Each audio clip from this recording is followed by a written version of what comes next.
কনের ঘরে পিসি আর বরের ঘরে মাসি, ঝোলে ঝালে অম্বলে সবেতে হলুদ চলে। আমাদের হলুদের জন্য প্রসিদ্ধ আছে, প্রত্যেক তরকারিতে লাগে। তো সে সব জায়গাতেই মানে মানানসই করে নেয় নিজেকে, হলুদ চলে। গোদাবাড়ি ছাঁদন দড়ি এখন তুমি কার, যার কাছে থাকি আমি তখন আমি তার। এই অভ্যেস যাদের, ঝোলের লাউ অম্বলের কদু, যেখানে যাবে সেখানে মধু। জাযাকাল্লাহ খায়ের।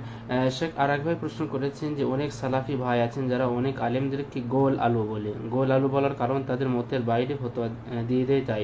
এখন শেখের কাছে আমার প্রশ্ন, মানুষকে কি এইভাবে গোল আলু বলা যাবে? দেখুন, গোল আলু যদি গালি হয় তো নিশ্চয়ই বলা যাবে না, কিন্তু গোল আলু বলার কারণ যেটা আপনি বললেন আমার মনে হয় সেটা নয়।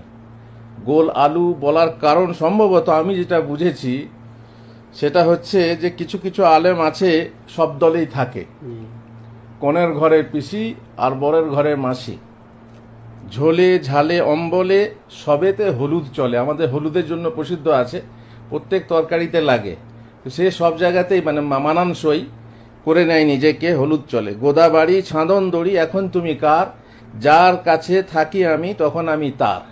এই অভ্যেস যাদের, ঝোলের লাউ অম্বলের কদু, যেখানে যাবে সেখানে মধু, এই ধরনের আচরণ যাদের, তাদেরকে হয়তো হলুদের মতো গোল আলু বলা হয়। আল্লাহ ভালো জানেন। আমার ধারণা এটা, যে আলেম যেখানে যাবে সেখানকার মতোই নিজেকে ফিট করে নেবে। এ দলেও আছে ও দলেও আছে, কোন দলের আপনি বুঝতে পারবেন না। অবশ্য তার আকীদা তার মানহাজ স্পষ্ট, যারা বোঝে তারা বোঝে, সাধারণ মানুষ বুঝতে পারবে না। তো সেই কারণে হয়তো গোল আলু বলে থাকে, আর বলা উচিত না, এভাবে কটাক্ষ করা উচিত নয়।